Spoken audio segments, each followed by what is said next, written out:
And welcome to the Kink Perspective. My name's Chris. I'm a psychotherapist and consultant. On today's show, I want to go a little bit on a journey with you into the intricate and often really complex realm of relationships, specifically shining a spotlight on a topic that resonates with a lot of people. What I'm talking about today is jealousy. Now, my work traverses this diverse landscape of the human mind and the intricacies of alternative relationships, so I tend to see a lot of different sides, whether in the vanilla world or the lifestyle community, of this little green monster rearing its head. And there's a lot of unfolding backdrops here against the unconventional dynamics that we experience, which adds layers and richnesses of the challenge that we face when we enter this lifestyle. Jealousy, it's really a universal emotion here, and it takes on a unique hue within these relationships. It really is a topic that calls for careful exploration, some deep understanding, and more importantly, real compassionate dialogue. In today's conversation I want to go beyond the surface, and I want to dive into some of the psychology of jealousy here and its manifestations within side of the lifestyle that do happen, and the communication strategies that are essential for fostering healthier connections when jealousy arises. And I know this becomes a little bit of a topic that sometimes is difficult to unpack and discuss, but I feel it really needs more of an understanding here, especially when I start seeing a lot of these discussions, I should say, appear on social media. So let's understand jealousy. Let's get into it. Jealousy is it's a very complex emotion that's woven into the very existence of our lives. Now, it has deep roots in our evolutionary history, and it's not just a mere fleeting emotion, if you will. Rather, it's a powerful force that can shape our thoughts, changes our behavior, and most significantly, the dynamics of our relationships. Now, at its core, jealousy often emerges from a place of a perceived threat.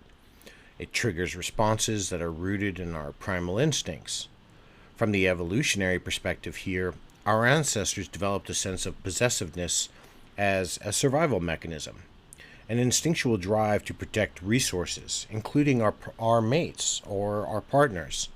In more of a modern context, if you will, this instinctual response may manifest in various ways, from subtle feelings of unease to intense anxiety or stress.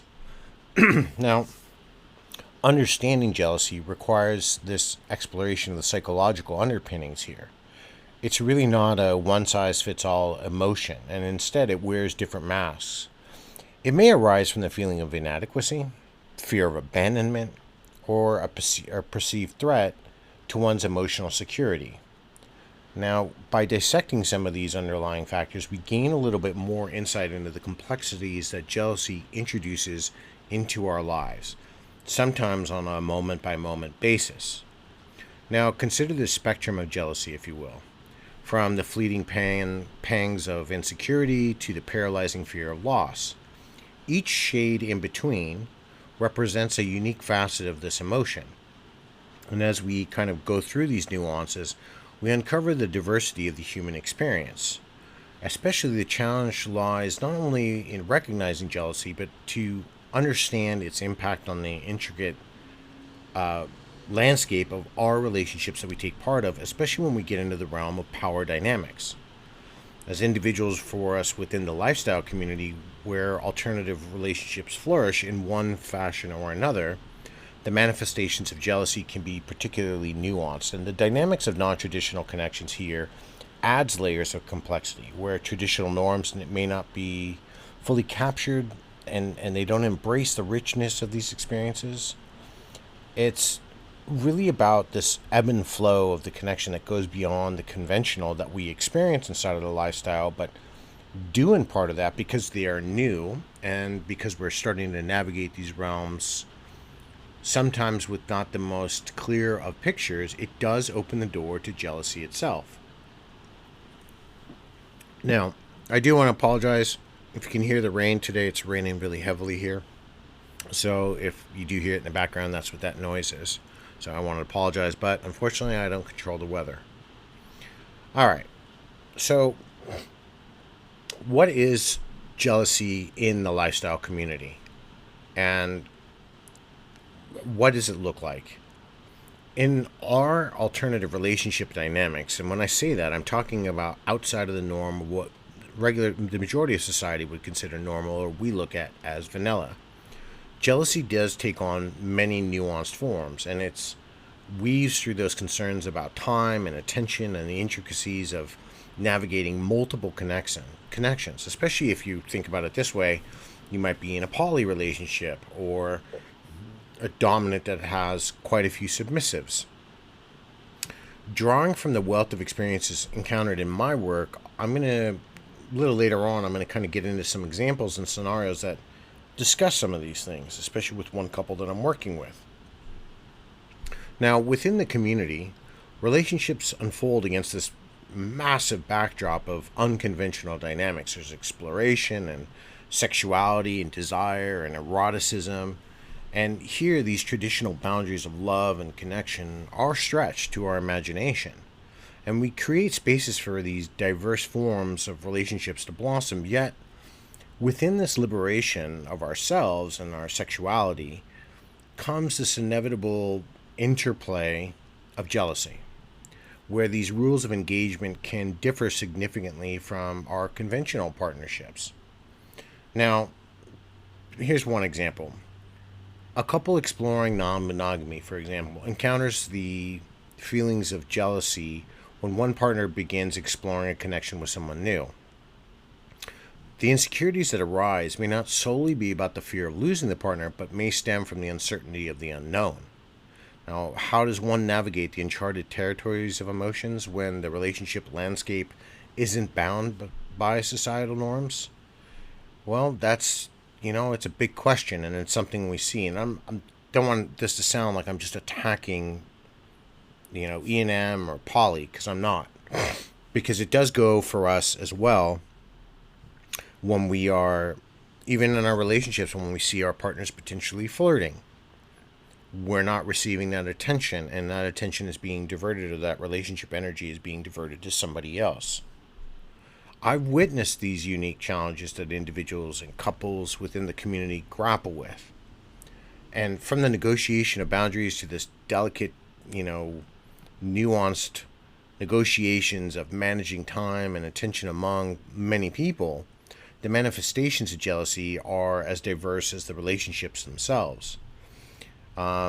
It's not just about deciphering one's emotions and understanding and all of these connections, but really it's about the impact each thread has on the overall dynamic. Now, here, the true grasp of jealousy within the lifestyle, we have to appreciate the multitude of factors at play, because it's not just one or two things. It is going to be a plethora of things that are affecting us. The concept of ownership, often ingrained in traditional relationships, is redefined here, giving way to a more communal approach to a connection. And this shift requires a recalibration, if you will, of expectations and an embrace of the fluid nature of relationships, where individual growth and autonomy are celebrated, but there also can be celebrated separately or with somebody else that's outside of our sphere. Now, by discussing and understanding these challenges, we lay this foundation initially for a community that supports and uplifts its members, especially in times when they're struggling. It is about a culture where individuals can navigate these complexities of jealousy with empathy and wisdom, and recognize that each relationship is a unique journey. It's not a destination. So sometimes we have to also approach these things with a strategy or effective communication. And I often talk about communication in a lot of my shows, especially when I'm writing. Open and honest communication serves as this major tool here when we are trying to address and manage jealousy within the complex of our lifestyle choices inside of our relationship dynamics. This isn't just a dialogue that we need to have. It's an art form. And when we master it, we can transform the dynamics of our connections. We can navigate this terrain and effectively communicate through strategies that allow us to have conversations where people feel more secure. We can move away from feeling anxious, and we can start heading into the secure attachment styles. Now, at the heart of this, when I'm talking about effective communication, lies in active listening. And I've been speaking about active listening now for the last couple of weeks, but that's because I'm reemphasizing a point that is often overlooked. But it's truly an essential skill, because we're not just merely talking about hearing someone's words, it's about understanding their emotions, their fears, their desires, and what is the underpinnings to them. By actively listening, we create that space for our partners to authentically express themselves, create a deeper understanding, and listen to their fears. And hopefully at that point, we're starting to address them. And I've seen this in multiple relationships, or I've seen this with DOMs who have a couple of submissives, and the submissives are fighting amongst themselves, but they're not really communicating with their dominant. Now, that's a little problematic because they're taking their jealousy out on each other instead of going to the person that can address it and help hopefully rectify the situation. In poly relationships, it's something similar. Jealousy now can rear its head in a multitude of ways: time management, emotionally, sexually, financially, right? Even the embrace, feeling neglected. All of these things have to be addressed, and we have to confront them. They're not necessarily easy to confront, because otherwise, if we let jealousy foster, it can create anger and resentment, rage, distrust. So expressing needs and the boundaries here really emerges as this crucial aspect of it. And this is how we begin to navigate these feelings, especially within our community, because we're deviating from all of these societal norms already. Now, we can clearly define our boundaries, and of course, we know that's paramount. But when we're defining them, we have to look at them as not as a form of restriction, but a collaborative effort to ensure that each one of us feels seen and heard and respected. And we really need to understand that, sometimes I know it sounds like I'm speaking of this utopian society about, people don't think that I talk to my partner quite often. I have conversations every day where we're not just talking about the mundane surface level things about, oh, how was your day at work? Or how mine was rough and terrible, whatever the case may be, or I had a really rough session today with somebody. We're talking about the other things that manifest inside of our relationships when we are, I remember once that my partner at work had received flowers by mistake, and there was a note attached, and it had, said for all these kind of romantic things. And before anybody jumps, no, there was no cheating going on. The flowers were sent by accidentally, and they were meant to be sent to somebody else's wife, but the florist screwed everything up and got the name wrong, and they got sent to my partner. And she had told me about it years later, or told me about it, and I knew all about it. And, we talked to the person, and everything kind of got straightened out. Now, years later here, I was cleaning my desk, and I found this card. I had forgotten about it. Totally forgot about it. And by the way, when I say all parties knew, his partner knew, everybody straightened out the mess. But when I found the card again and forgotten about this instance, it did for a moment create that little green bug of jealousy, and it created that error for me where, is something going on?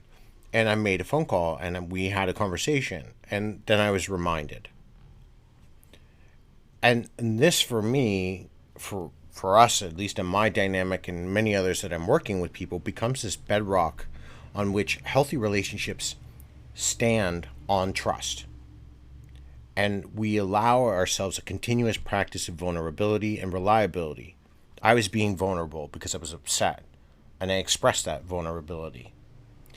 And in her reliability back to me, reconfirmed the story, we discussed it, and we moved on, and I felt better. And then I remembered, and I especially felt better. I even felt a little foolish. But when we're looking at this, trust is this massive compass that guides our interactions. And the challenge here lies in cultivating and maintaining it when relationships defy our traditional molds. And this is how we have to go through all of these things. We have to be able to talk about them. We have to be able to open up. Because otherwise we're sitting there. If I would have just sat there and never, ever, if my partner would have never mentioned it, and we just left it as this stupid story that she told her coworkers about this person who sent her flowers by mistake, and they were. And I never heard about it. But then one day, maybe in passing at a work function, I hear about it. You're going to create that feeling of unease, of distrust. And it really does allow us to give us, I don't want to sit in that realm where you're wondering now, is somebody giving attention to somebody else, and that attention isn't on me. Then those feelings of inadequacy. My God, did I do something to drive them away? What's wrong with me? And we start psychoanalyzing and beating ourselves up simultaneously. And jealousy drives us down all of these different holes. And that's the other side that when we look at jealousy is mainly as a lot of people go, oh, well, it's all about anger and you don't want them to be around somebody else, but it's also what it does to us and that feeling that it does to ourselves. And I want to tell you about this, this couple I encountered whose journey through unexpected jealousy unfolded as a real testament to the resilience of the human connection. So this couple that I'm working with, they're deeply immersed in the lifestyle. And they've been, 7 to 10 years. And they were confronted with the unexpected emergence of jealousy inside of their relationship dynamic. And it crept into their lives, and it really cast this major shadow for them in their emotional landscape that they had so carefully crafted and cultivated and honed over all of their years together. Now, what really seemed like a strong, unbreakable bond that all of us had seen and witnessed and watched in their performances or demonstrations seemed to be really strained now, and it was being tested by what nobody really understood on these massive complexities of this powerful emotion. Now, the two of them sat down and started talking about these layers of these unspoken fears and their insecurities that jealousy had brought to the surface. Now, this revelation wasn't just a mere acknowledgement of the surface level emotion, but a profound excavation here of their emotional core and issues that lay beneath. And in its exploration, each partner was allowed to bear their fears and uncertainties, and were allowed to be authentically raw. And it all started because when they were looking at some demonstrations and somebody had looked in one other person's direction, and once the scene had ended, and they're not really a big couple that does a whole lot of aftercare. It's fine. That's not their thing, and that's okay. We all don't do. One of the partners, and who doesn't matter, went and immediately started talking to somebody else right after the scene. And so this led to some feelings of inadequacy. That's something that they couldn't do, that was only being put into place and being dealt with by somebody else. That started leading to distrust, instant thoughts of distrust.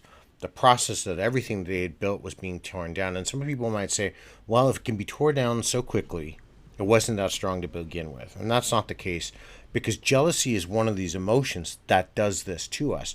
We start questioning the things. We start ripping things down because we're looking for something, maybe because we've been hurt in the past. And when we have undealt with past experiences, not necessarily traumatic. A lot of people have been throwing traumatic around lately. And, I'm not going to say that. And even though I do trauma therapy, on, you know, emotions that have gone on for so long that they haven't checked in with, they haven't confronted, they haven't resolved, and this started to manifest in one instance, and that one instance sparked a firestorm for the other partner. Started checking phones and getting confrontational on who you're talking to, making scenes, accusations, and all because that they had some unresolved issue from a decade prior. But distrust isn't that the partner in the current situation, or in this example that I'm talking about, these two people I'm working with, they're not at fault because we're talking to somebody else. They were just engaging with a friend. But they had no idea that their partner had went through something that was extremely painful, extremely hurtful, extremely distrust building, and didn't know that their partner was carrying all this. And it's not their burden to pull that out. We have to be willing to share. But if they're not going to discuss these things and they're going to let them manifest in their relationships, then the individual has to learn to work and cope with that along the way and express to their partner, this is what happened to me. I'm kind of feeling these feelings. I just wanted you to know. And hopefully then we gain some reassurance. As we've been working together and rebuilding these strategies of trust and relationship building and relationship centric focused activities, this has become, after a good 6 months, a real potential here for healing and transformation that this space gave to them. And it began a point where we could emphasize that addressing jealousy for them wasn't just a sign of weakness, but a massive step towards self-awareness and relationship harmony. And they could mend their rift before it even got any bigger. And we learned to communicate. You know what? Yeah, I do. A lot of people are going to say, I don't have to tell my partner about every friend I have. You're right, you don't. There are parts of our lives that are private. But some things we don't understand how they're going to affect somebody else, or the instances that have happened to them prior to them meeting us. Now, is that your fault necessarily? No, it's not. But both parties should be willing to communicate. That's why we're together in the first place. Because we chose to be with you. And if we chose to be with you, we choose to want to engage and tell you the things that have happened, especially over time. And when you reach the depth of time these two people have, I would have assumed more conversations have happened, and they just haven't. Reluctance or whatever, life got in the way. But we're working on that now. And this needs to be a reminder here that jealousy can be transformative in a multitude of ways. Harmful? Absolutely. But it has the potential that it allows us the willingness to explore and understand and grow and heal from the pain that is inside of us, as long as we're open and be willing to be vulnerable to discuss it. And if we're not doing these things, if we're holding in all of our emotional state because we're afraid to be judged by our partner, we're compounding that jealousy even further. Because then we're also not only distrusting our partner, but we're distrusting ourselves. So I want to talk about some strategies here of what you can do to cope with some of these feelings. And I really want to get into this focus on skillfully navigating and overcoming some of these challenges of jealousy within our lifestyle. I want to kind of guide you through some of these processes and help you if you're facing some of this, if you're just listening or somebody who's going through this, so you can understand some of these coping mechanisms that I want to share. And I really want to kind of highlight some of the pivotal roles of self-reflection here, personal growth, and without a doubt seeking support. Because sometimes it's not just enough that we're starting to acknowledge some of these things. We need to talk to somebody, or we need to do something more. When we understand that there is, when jealousy does take center stage, it really does demand a nuanced approach to coping. And it, as we understand these layers of strategies that get put out there, we can build our comprehensive toolkit to navigate these twists and turns that hit us in our emotional journey of life. Because if we don't know how to handle our feelings when we are caught in the moment, that's when things tend to get out of control. And I've been there. I haven't been a therapist. I wasn't even in the military all of my life. I remember being a young man and having a girlfriend and looking at her talking to somebody at a party and feeling those emotions of rage and, you know, something is, I was like, oh, well, you're just thinking she's yours. And no, I felt inadequate. And that made me angry because if I'm not, how come you tell me you'll love me, but I'm not enough? You need somebody else. And I didn't know how to verbalize that. So let's talk about the first coping strategy here. And this is about self reflection. Now, self reflection is a major cornerstone in therapy or mindfulness for managing jealousy. Now, this involves a profound and introspective journey here to comprehend the root cause of jealousy. Now, what we have to do is you got to peel back the layers here of our emotions and we gain insightful glimpses into our fears and our triggers that fuel jealousy. It's deliberately going into our emotional landscape and trying to understand and comprehend the responses that we're going through. And through self reflection, individuals not only identify the patterns, but also underneath, they find the insecurities and their unmet needs, which really have laid that foundation for the intentional. This is what is our foundation for personal growth, is understanding these insecurities and why they're there. And that allows us, when we're sitting there and thinking about it, so we have this thing in therapy where it's called automatic thought process. It's actually quite long, but I just truncate it down. So we have the situation that's occurred. So fine, in this specific instance, I see my girlfriend talking to, or my boyfriend, whatever the case may be, talking to somebody else. That's the situation. So the first thing is the thought that pops in my head. Oh, they're talking with so-and-so. Cool. Maybe they're catching up after a while. Or, hey, who are they talking to? So these thoughts are starting to permeate in my mind. Now, these are happening in milliseconds, less than milliseconds. What happens is, though, before we've had full time to kind of analyze all of these things, we're going straight into our emotional process. I don't know who they're talking to, but I see they're laughing and giggling, and hell, that's pissing me off. So now we've already jumped into anger. We don't even know what the situation is. It could be a longtime college friend. It could be, if our partner has a sibling and that's their sibling's partner, we don't know, especially if we don't know. So we need to reflect on what's making us upset. So when these automatic thoughts begin, what you do is situation to the thought, put a linchpin into your emotion and say, okay, well, there's a lot of things that could be going on here. Do I really even need to, is there a cause for concern? Why am I getting angry? What's upsetting me about this? As we talk our way through it, we can slow down our emotional response. Now, the second coping strategy really here is something that's, it's been talked to death, but it's important, and that's personal growth. And the path to being resilient against the impact of jealousy here is completely intertwined with personal growth.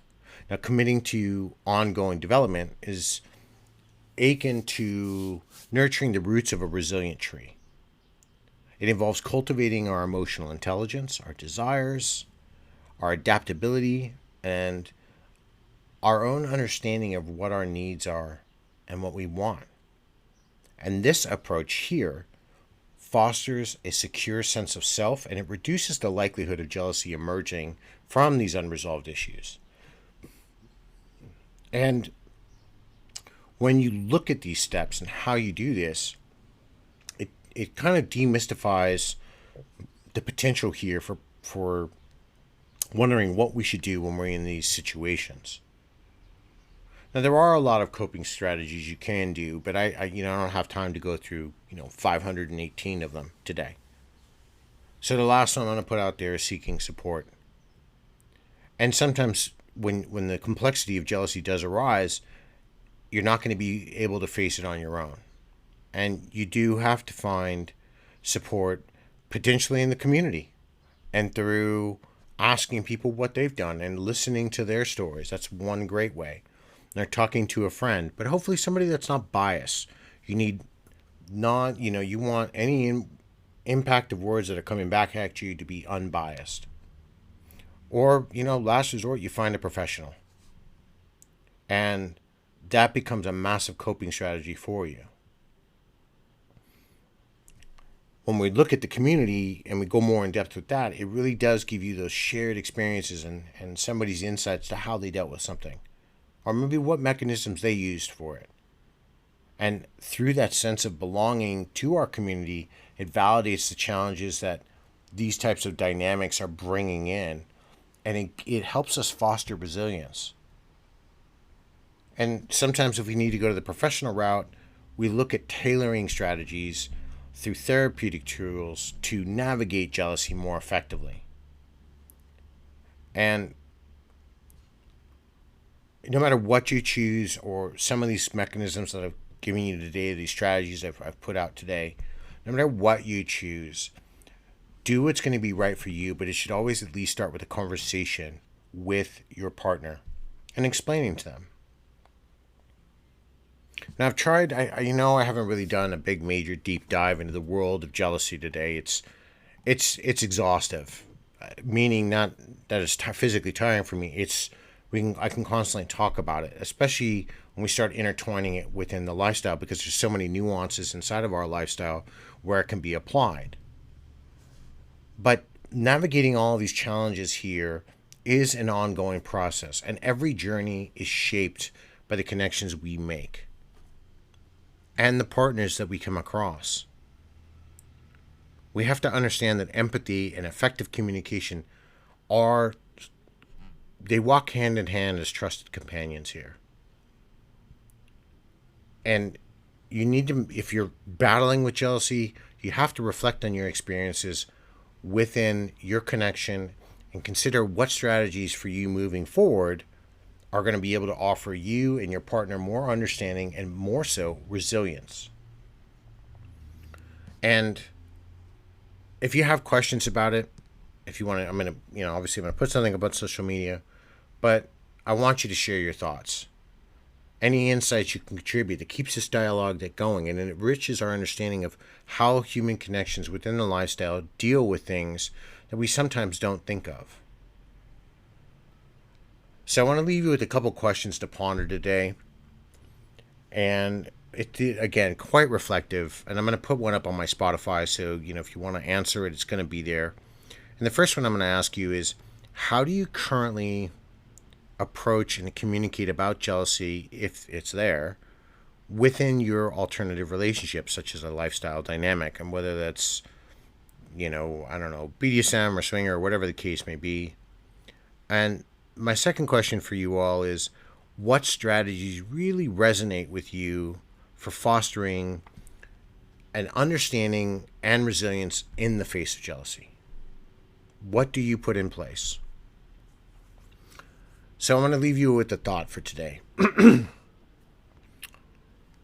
this complex dance of our emotions, think of it this way: let curiosity lead, understanding be the guide, and compassion be the accompany.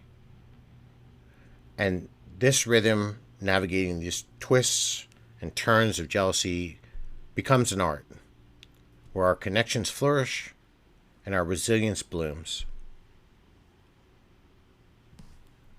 I know it's not an easy subject to talk about, because a lot of people don't want to admit that they get jealous. I've learned to get better over time because I've learned to talk about it.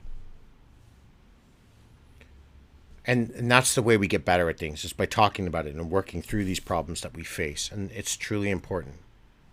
So if this is the first time you're listening to me on Spotify, please like, follow, subscribe, rate me 5 stars so other people can find me, yada, yada, yada.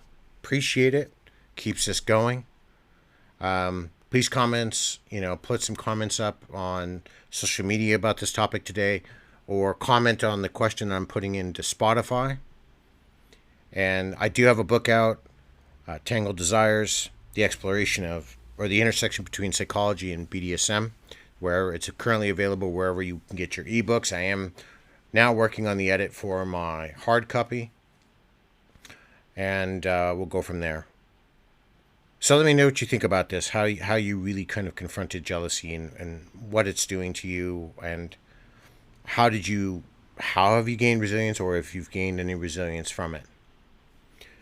Until next time, everybody, be safe, stay